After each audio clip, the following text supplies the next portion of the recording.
الحمد لله نحمده ونستعينه ونستغفره ونؤمن به ونتوكل عليه ونعوذ بالله من شرور أنفسنا ومن سيئات أعمالنا من يهده الله فلا مضل له ومن يضلله فلا هادي له ونشهد أن لا إله إلا الله وحده لا شريك له ونشهد أن سيدنا وسندنا ومولانا محمدا عبده ورسوله صلى الله تعالى عليه وعلى آله وصحبه أجمعين وسلم تسليما كثيرا كثيرا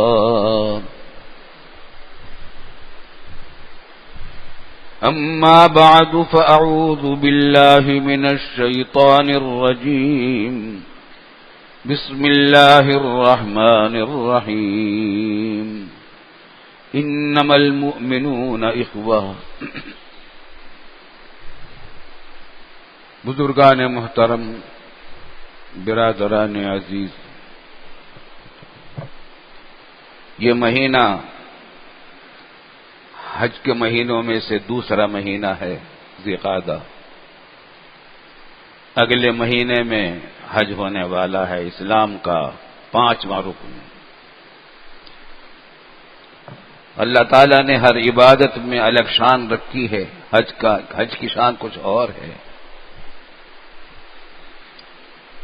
ایک خاص بات یہ ہے اللہ تعالیٰ کی تمام فرائض میں، عبادتوں میں، کہ میں سب میں اجتماعیت کی شان ہے، امت کو جوڑنے والی باتیں ہیں۔ نماز میں بھی حکم ہے کہ مسجدوں میں مرد مسجدوں میں پڑھیں، جماعت سے پڑھیں۔ گھر میں نماز کا ثواب ایک نماز کا ملے گا، اور قاعدے کے مطابق یہ قاعدہ یہ بھی ہے کہ ایک نیکی 10 نیکیاں لکھی جاتی ہیں، تو 10 نیکیوں کا ثواب تو گھر میں بھی ملے گا۔ لیکن مسجد میں آ کر نماز پڑھیں گے تو 25 کا ایک روایت میں ہے، اور ایک روایت میں 27 نمازوں کا ثواب ہوگا، اور ان کو 10 سے ضرب دے لیں، کیونکہ ہر نیکی 10 گنی لکھی جاتی ہے، تو 27 نیکیاں بنی، تو 27 کو 10 سے ضرب دے لیجیے، کتنی نیکیاں بنی مسجد میں آ کر۔ فرق کیا ہوا؟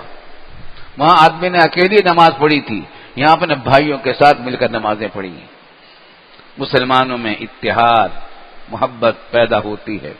چنانچہ جن محلوں میں مسجد کی جماعت پابندی سے نماز باجماعت ہوتی ہے، اس میں یہ بات بھی مشاہدے میں آتی ہے کہ لوگ ایک دوسرے کو پہچانتے ہیں، دیکھتے ہیں۔ اگر 2-4 دن تک کوئی نہ آئے تو فکر مند ہوتے ہیں، بھئی کوئی نہیں آیا تھا نماز میں، عیادت کے لیے جاتے ہیں، تلاش کرتے ہیں۔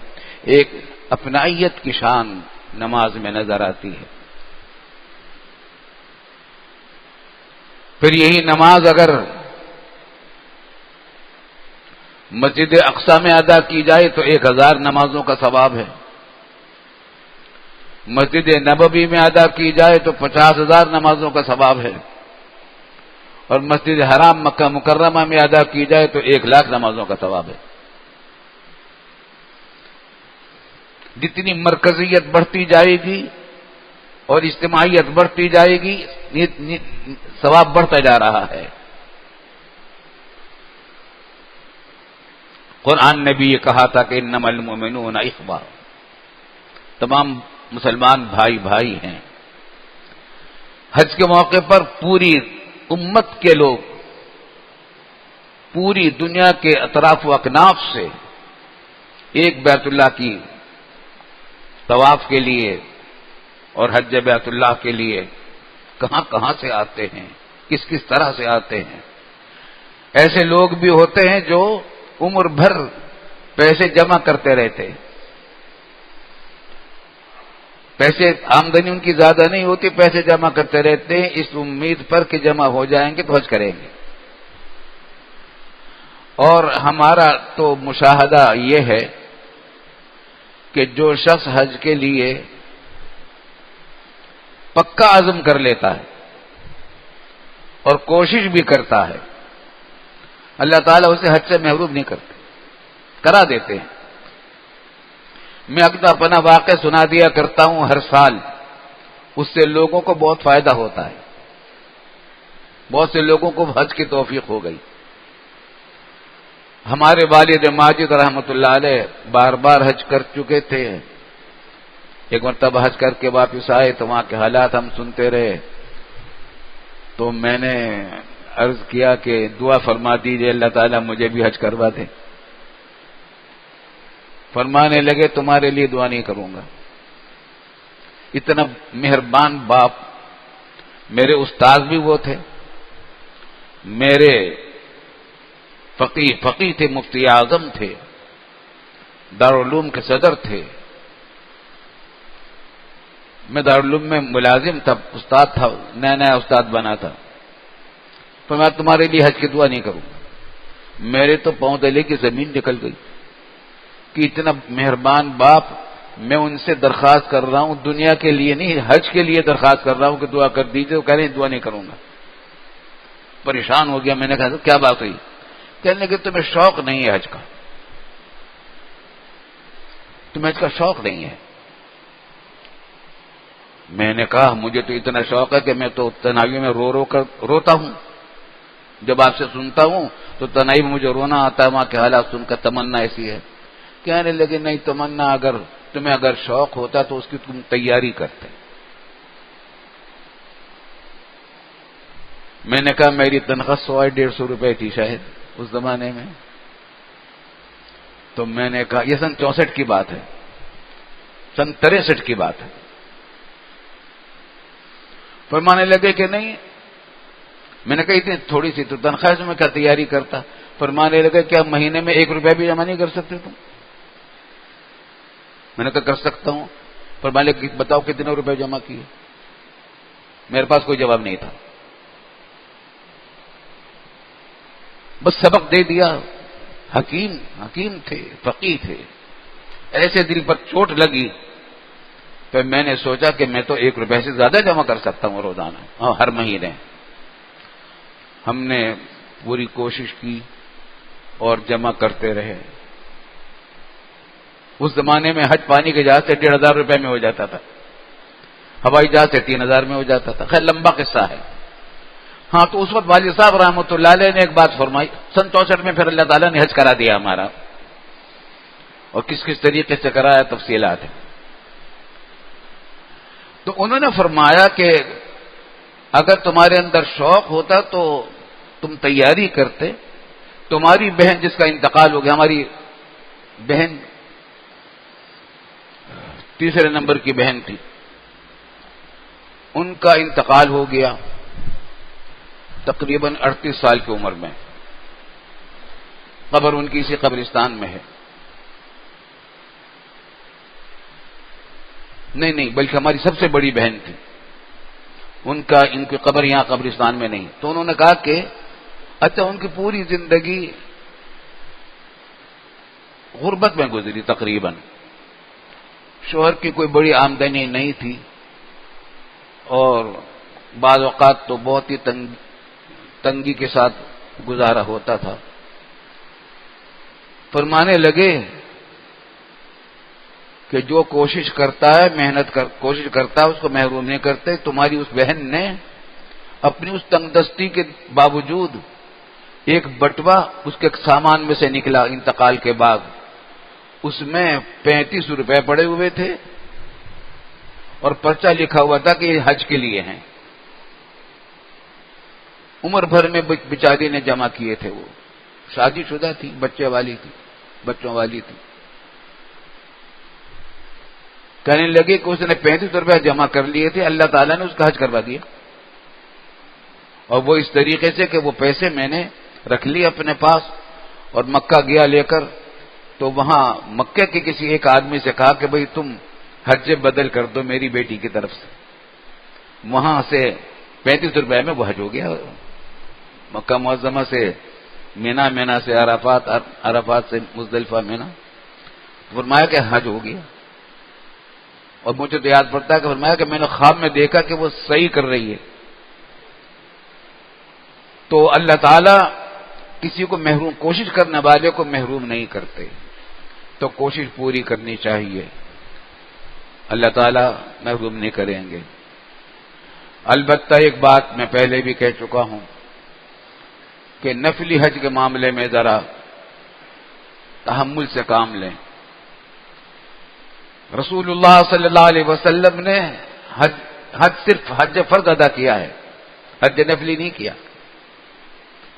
حضرت ابو ہریرہ رضی اللہ تعالی عنہ کی ماں جب تک حیات رہیں اس وقت تک کوئی حج نفلی نہیں کیا، حج فرض ادا کر لیا تھا رسول اللہ صلی اللہ علیہ وسلم کے ساتھ، جب تک والدہ حیات رہیں حج کو نہیں گئے۔ حضرت عبداللہ بن مبارک حج کو لیے روانہ ہو گئے، ہر سال جایا کرتے تھے۔ ایک راستے میں ایک بستی میں فقر و فاقے والے کی بستی ملی کہ وہ بالکل فاقے کر رہے تھے وہاں کے لوگ، تو اپنا سارا جو کچھ سامان لے کر آئے تھے حج کے لیے وہ سب ان کو دے دیا اور حج کو نہیں گئے۔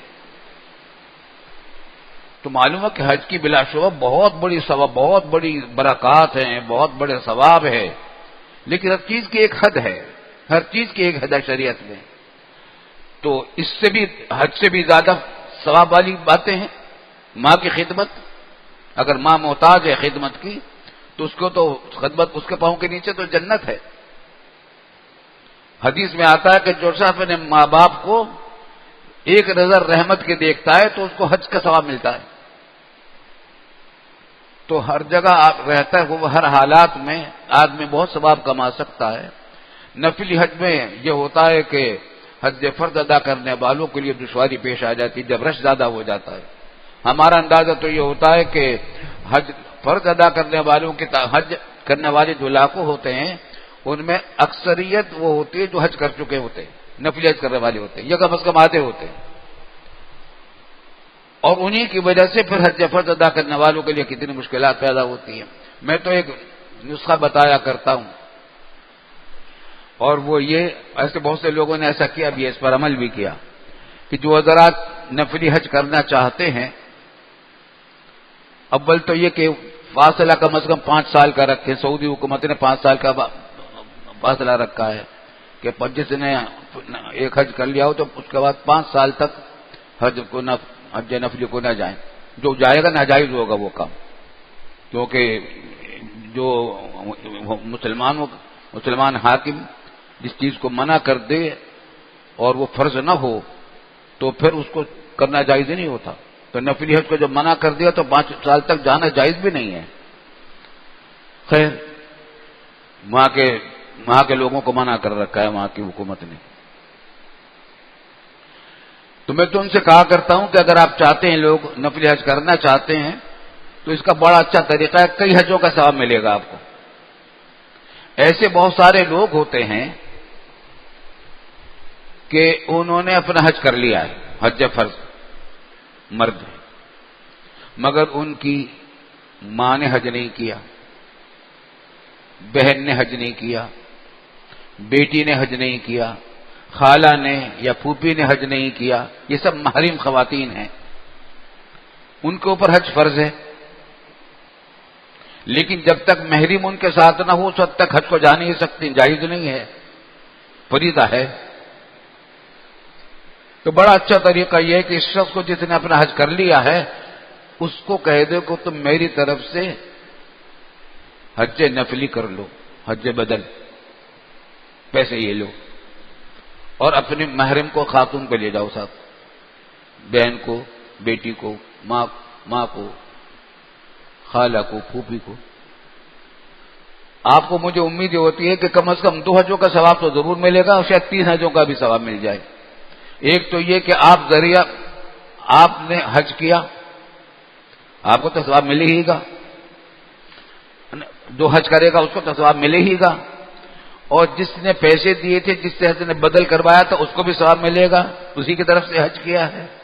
اور اس محرم خاتون کا بھی حج کروا دیا، اس کا ذریعہ آپ بنے، تو اس حج کا ثواب بھی آپ کو ملے گا، 3 حجوں کا ثواب ملے گا۔ اور ایک بڑا فریضہ ادا ہو جائے گا ایک ایسی خاتون کا جو بیچاری اس وجہ سے محروم تھی کہ محرم کا خرچہ اس کے پاس نہیں تھا کہ محرم کو اپنے ساتھ لے جائے۔ چنانچہ اس طریقے سے کئی حضرات نے، میں نے اس بات کو بتایا تو کئی حضرات نے اس طریقے پر عمل کیا اور ایسے لوگوں کو بھیجا۔ اب بھی ایسا ہو سکتا ہے، اس کا اہتمام کیا جا سکتا ہے۔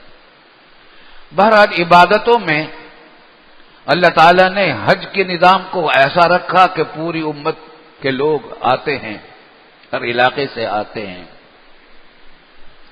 اب کہ ذی قعدہ کے مہینے میں ہمارا یوم آزادی بھی آیا، وللہ الحمد۔ ہمارا اصل یوم آزادی تو 27 رمضان المبارک ہے۔ اللہ تعالیٰ نے اس پاکستان کو وجود بخشا 27 رمضان کو، لیلۃ القدر، اور اس دن جمعہ بھی تھا، جمعۃ الوداع تھا۔ اس ایسی تاریخ کو مقرر کروائے انگریزوں سے، سکھوں سے، ہندوؤں سے، ایسی تاریخ مقرر کروائی، مسلم لیگ تو کر ہی رہی تھی۔ ایسا مبارک دن اللہ تعالیٰ کے فضل و کرم سے اس پاکستان کے وجود کو ملا، اور یہ پاکستان کا وجود یہ صرف کوئی ایک سیاسی ہی بات نہیں تھی، صرف ایک بات یہ نہیں تھی کہ کوئی خطہ زمین آزاد ہو گیا، نہیں، یہ پاکستان کا مطلب کیا؟ لا الہ الا اللہ، یہ اس لا الہ الا اللہ پر بنا تھا۔ آپ پوری دنیا میں اس وقت دیکھیں، جہاں تک سعودی عرب کا معاملہ ہے وہ تو شروع ہی سے اللہ کی الحمدللہ لا الہ الا اللہ کے تحت ہے، نیا نہیں بنا۔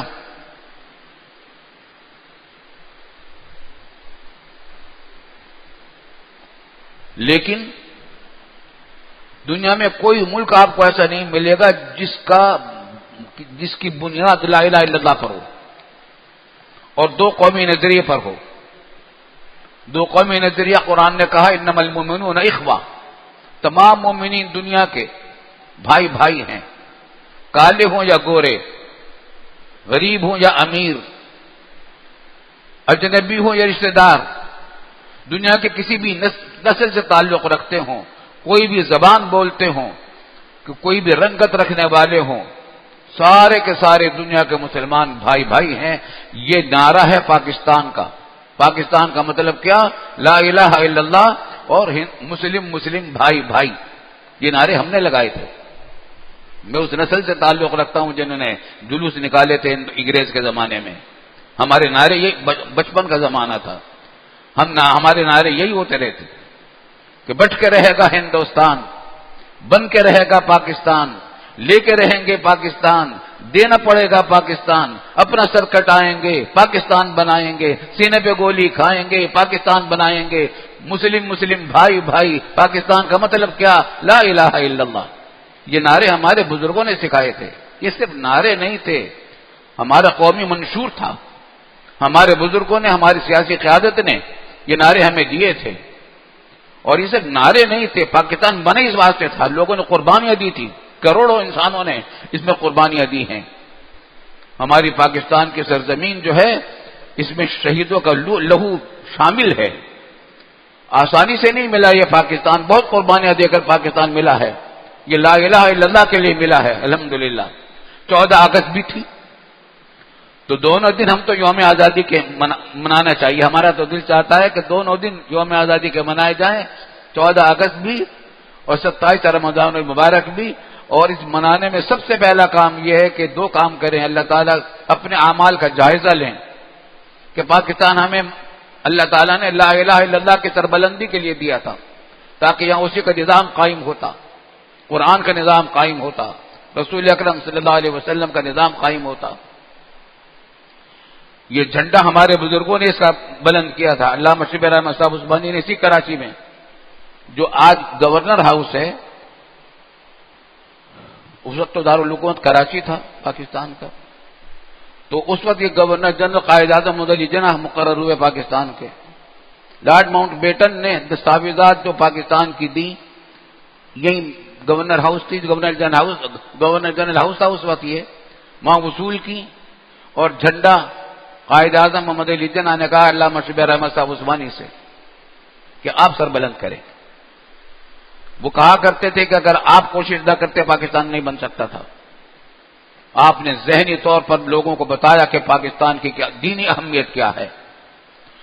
ڈھاکہ میں مشرقی پاکستان کا دارالحکومت ڈھاکہ تھا، وہاں حضرت تھانوی رحمۃ اللہ علیہ کے خصوصی رشتہ دار بھی تھے، بہت بڑے زبردست عالم بھی تھے، اعلاء السنن 18 جلدوں میں ان کے عربی زبان میں حدیث کی کتاب ہے، پوری دنیا میں اس کا لوہا مانا گیا ہے، عرب دنیا میں۔ ان سے کہا گیا کہ آپ جھنڈا بلند کیجیے، یہ پاکستان کا جھنڈا ہمارے بزرگوں کا بلند کیا ہوا جھنڈا ہے، یہ لا الہ الا اللہ کے نام پر بلند کیا جانے والا جھنڈا ہے، یہ انما المؤمنون اخوہ کے نام پر بلند کیا ہوا جھنڈا ہے۔ الحمدللہ ہمارے دلوں میں اس جھنڈے کی عزت ہے، ہر قوم اپنے جھنڈے کی حفاظت کرتی ہے۔ غزوہ موتہ میں اس جھنڈے کی حفاظت کے لیے جعفر طیار نے کیا کیا قربانیاں دی تھیں، جھنڈے کو گرنے نہیں دیا، اللہ نے پھر فتح نصیب کی۔ تو پاکستان کا جھنڈا ہے، اس کی عزت کرنی چاہیے، اس کا احترام بھی کرنا چاہیے، اور اس کو بھی یاد رکھنا چاہیے کہ ہم نے وعدہ اللہ تعالیٰ سے یہ کیا تھا کہ پاکستان کا مطلب کیا، لا الہ الا اللہ۔ اپنے حالات کا جائزہ بھی لیں کہ کیا ہم اپنے پاکستان کے ساتھ یہی معاملہ کر رہے ہیں۔ تاجر جائزہ لیں کہ ہم کیا تجارت شرعی حدود میں کر رہے ہیں۔ صنعت کار جائزہ لے کہ ہم صنعت کاری شرعی حدود میں کر رہے ہیں۔ ملازمین جائزہ لے کہ اپنی ڈیوٹیاں ہم شرعی حدود میں انجام دے رہے ہیں، تنخواہ حلال کر رہے ہیں نہیں کر رہے، سرکاری ملازمین ہوں یا پرائیویٹ ملازمین ہوں۔ سیاسی لیڈر حضرات جائزہ لیں کہ ان کو قیادت ملی ہے اس پاکستان عظیم الشان پاکستان کی، تو اس کا حق وہ انہوں نے کیا ادا کیا ہے۔ تو یہ تاریخی دن منانے ہیں۔ 27 ہماری خواہش تو یہ کہ 27 رمضان کو بھی منایا جائے اور 24 اگست کو بھی اپنا جائزہ لیں اور اللہ تعالیٰ سے دعا بھی کریں کہ اللہ اس پاکستان کی حفاظت فرما، آپ کے نام پر یہ پاکستان بنا ہے، لاکھوں انسانوں نے اس کے لیے قربانیاں دی ہیں، اور کروڑ کے قریب انسان وہاں سے ہجرت کر کے یہاں آئے ہیں۔ یہ سب قربانیاں آپ کی خاطر کی گئی تھی، آپ کے دین کی خاطر کی گئی تھی۔ یا اللہ ہمارے بلا شبہ ہماری بدعمالیاں شامل حال رہیں اور ہم اس کی قدر نہ کر سکے، اس کا شکر ادا نہ کر سکے، توبہ کریں اللہ تعالیٰ کے سامنے اور دعا کریں کہ اللہ تعالیٰ آئندہ ہمیں اس کے قدر کرنے کی توفیق عطا فرمائے اور اس کی حفاظت کرنے کی بھی توفیق عطا فرمائے۔ تو حج کا اجتماع بھی الحمدللہ ہو رہا ہے، دنیا بھر کے لوگ پہنچ رہے ہیں، پاکستان کی فلائٹیں بھی جا رہی ہیں، کچھ فلائٹیں مدینہ جا رہی ہیں، کچھ فلائٹیں مکہ معظمہ جا رہی ہیں سیدھی۔ الحمدللہ وہاں جانے والوں سے بھی ہماری درخواست ہے کہ وہ پاکستان کی جہاں اور بہت ساری دعائیں کریں گے، پاکستان کے لیے بھی دعا کریں کہ اللہ تعالی ہماری اس وطن عزیز کی حفاظت فرمائے، اس کی جغرافیائی سرحدوں کی بھی حفاظت فرمائے، نظریاتی سرحدوں کی بھی حفاظت فرمائے، یہاں کا حق کا بول بالا فرمائے، اہل حق کو سربلندی عطا فرمائے، اور پاکستان کو صحیح معنی میں اسلامی فلاحی مصالح ریاست بنا دے۔ اور اس پاکستان کے لیے ہماری فوج نے بھی کم قربانیاں نہیں دی، سن 65 کے جہاد میں کیسی عظیم الشان قربانیاں ہماری فوج نے دی ہیں، اس وقت کے زمانہ ہمیں یاد ہے، اور کس کس طریقے سے ایک ایک افسران نے آگے بڑھ کر اپنے سپاہیوں سے بھی آگے نکل کر افسران نے کوشش کی کہ ہم مقابلہ کریں اور شہادت دی ہے انہوں نے۔ زرنکش کے اندر جہاد ہوا، اس کے اندر بھی کتنی قربانیاں دی ہماری فوج کے اباب حضرات نے، اور اب بھی قربانیاں دے رہے ہیں الحمدللہ پاکستان کی حفاظت کے لیے، کیونکہ عالم کفر نے پاکستان کے خلاف گھیرا ڈال دیا ہے، بھارت نے اور امریکہ نے اور دشمن ممالک نے گھیرا ڈال دیا پاکستان کے خلاف، اور طرح طرح کی حرکتیں بھارتی حکومت کر رہی ہے پاکستان کے خلاف. اب افغانستان کو بھی پاکستان کے خلاف استعمال کرنے کی کوشش کی جا رہی ہے. دعا کیجیے اللہ تعالیٰ سے. سب سے پہلے یہ کہ اپنے گناہوں سے ہم سب توبہ کریں، عوام بھی اور حکام بھی، سیاسی حضرات بھی، اور دعا بھی کریں اللہ تعالیٰ سے کہ پاکستان کے دشمنوں کو ناکام بنا دے. ہمارا دل گواہی دیتا ہے کہ انشاءاللہ یہ پاکستان کسی وقت اسلامی فلاحی مساعی مثالی ریاست بنے گا، کیونکہ قربانیاں بہت دی ہیں امت نے، بہت قربانیاں دی ہیں اللہ والوں نے، جوانوں نے، عورتوں نے، بچوں نے، شہیدوں نے. انشاءاللہ وہ قربانیاں رائے گاہ نہیں جائیں گی. کسی وقت یہ اسلامی فلاحی مثالی ریاست بنے گا انشاءاللہ، لیکن اس کے لیے کوشش ہمیں سب کو کرنی ہوں گی. اللہ تعالی ہمیں اس کی توفیق عطا فرمائے. وآخر دعوانا ان الحمد للہ رب العالمین.